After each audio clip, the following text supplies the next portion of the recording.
ఇక కంచె గచ్చిబౌలి భూముల వివాదం అధికారులకు ముచ్చెమటలు పట్టిస్తోంది. వ్యవహారం ఎటు తిరిగి ఏ మలుపు తీసుకుంటుందో అన్న గుబులు వాళ్లను వెంటాడుతుంది. రిటైర్మెంట్ వేళ చుట్టుముట్టాడుతున్న నిలపనిందల వల్ల తమ సర్వీసు బుక్కుల్లో రిమార్క్ పడదు కదా అన్న వంక వాళ్లను పట్టిపీడుస్తుంది. సుప్రీంకోర్టు సాధికార కమిటీ పర్యటన అంతా టెన్షన్ వాతావరణం నెలకొన్నది. పాలకులపై పీకల దాకా కోపమున్నా మింగలేక కక్కలేక అన్న చందంగా తయారైంది బ్యూరోక్రాట్ల పరిస్థితి.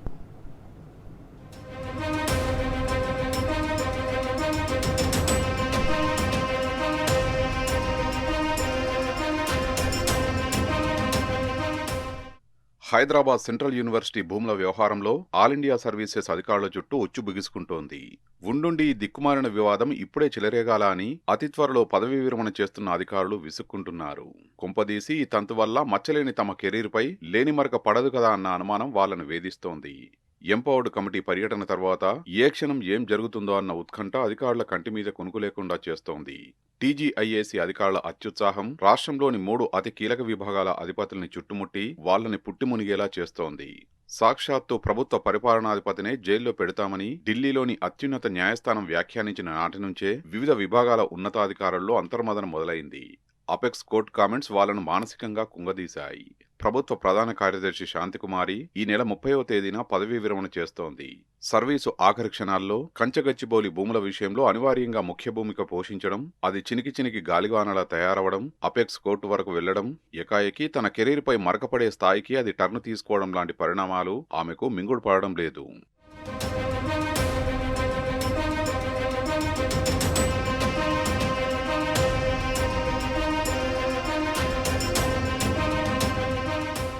కంచెగచ్చిబౌలిలోని ల్యాండ్ టైటిల్ ఎవరిదన్న విషయం పక్కకు పోయి అక్కడి పర్యావరణం, జంతుజాలం అంశాలు తెరపైకి వచ్చిన విషయం తెలిసిందే. సుప్రీంకోర్టు సైతం వీటిపైనే ఫోకస్ చేస్తూ మాట్లాడడం రాష్ట్ర అటవీ శాఖ చీఫ్ కన్జర్వేటర్ కు నెత్తినొప్పిలా తయారైంది.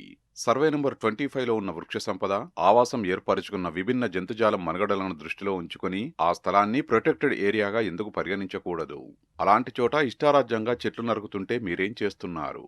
అసలు మీకు అటవీ చట్టాలు తెలుసా అన్న సుప్రీంకోర్టు ఎంపవర్డ్ కమిటీ సూటి ప్రశ్నలు పీసీసీఎఫ్ డోబ్రియల్ను కంగు తినిపించాయి. తన 35 ఏళ్ల సర్వీసులో ఇలాంటి దుస్థితి ఎన్నడూ చూడలేదే అన్నది ఆయన భావన. ఈయన కూడా ఇదే నెలలో పదవీ విరమణ చేస్తున్నారు. సరిగ్గా రిటైర్మెంట్ గడియల్లో ఈ పెంట ఏంటన్నది ఆయన మనసును తొలుస్తున్న సందేహం. తన ప్రమేయం లేకుండానే కీలక సమయంలో అటవీ శాఖ సరైన విధంగా స్పందించలేదనే అపవాదును మూటగట్టుకోవాల్సి వచ్చిందనేది ఆయన ఆవేదన.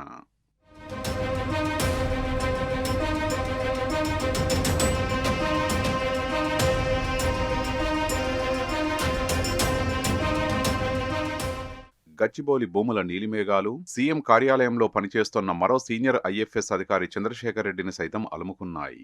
ఫారెస్ట్ సబ్జెక్టును తన దగ్గరే పెట్టుకుని సీఎం రేవంత్ రెడ్డికి సరైన సలహాలు ఇవ్వడంలో విఫలమయ్యారని ఆయనపై అభియోగం. అటవీ చట్టాలు, ఆ శాఖలోని లొసుగులు క్షుణ్ణంగా తెలిసిన అధికారిగా ఆయన ఒకంత తెలివిగా ఉండి ప్రభుత్వాన్ని అప్రమత్తం చేయలేకపోయారన్నది ఫారెస్ట్ డిపార్ట్మెంట్ వర్గాల్లో వినిపిస్తున్న గుసగుస. కాగా మరో 3 నెలల్లో రిటైర్ అవుతాననే సమయంలో ఇదేంతంటారా నాయనా అని చంద్రశేఖర్ రెడ్డి సైతం తనలో తాను గులుక్కుంటున్నారు అని వినికిడి.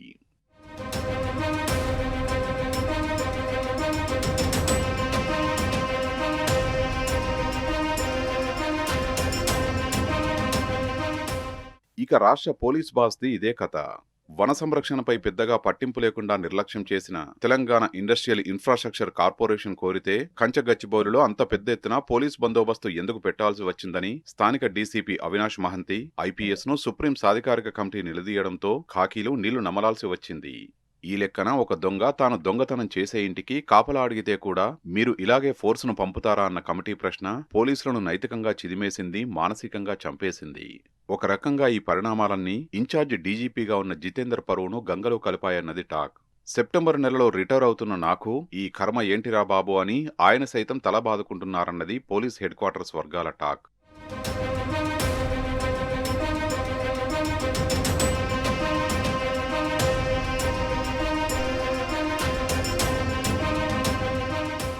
యూనివర్సిటీ ఆఫ్ హైదరాబాద్ అంశం ఒక సీనియర్ ఐఏఎస్, మరో సీనియర్ ఐఎఫ్ఎస్, ఇంకో సీనియర్ ఐపీఎస్ కు ఊపిరి సలపనివ్వడం లేదన్నది బ్యూరోక్రాట్స్ ఇన్సైడ్ వర్షన్.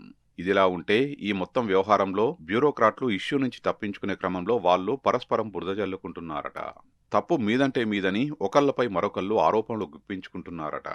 ఈ తతంగం శాంతం నిర్లక్ష్యంగా వ్యవహరించి ప్రభుత్వాన్ని అప్రతిష్టపాలు చేసిన పాపం ఇండియన్ ఫారిన్ సర్వీసెస్ అధికారి ప్లస్ టీజీఐఏసీ ఎండీ విష్ణువర్ధన్ రెడ్డిదే అన్న అభియోగం ఉంది. గచ్చిబౌలి భూముల్లోకి రాత్రికి రాత్రి బుల్డోజర్లు పంపడం ఈయన పని అని టాక్. ఈ చర్య విద్యార్థులను రెచ్చగొట్టడమే కాకుండా సెంటిమెంట్ రగిలేలా చేసిందన్న వాదనలు ఉన్న సంగతి తెలిసిందే. సరిగ్గా ఇదే పాయింట్ ప్రభుత్వ ఇమేజీని బాగా డ్యామేజ్ చేసింది అన్నది సర్కారీ లాబీల్లో ఉన్న బహిరంగ చర్చ.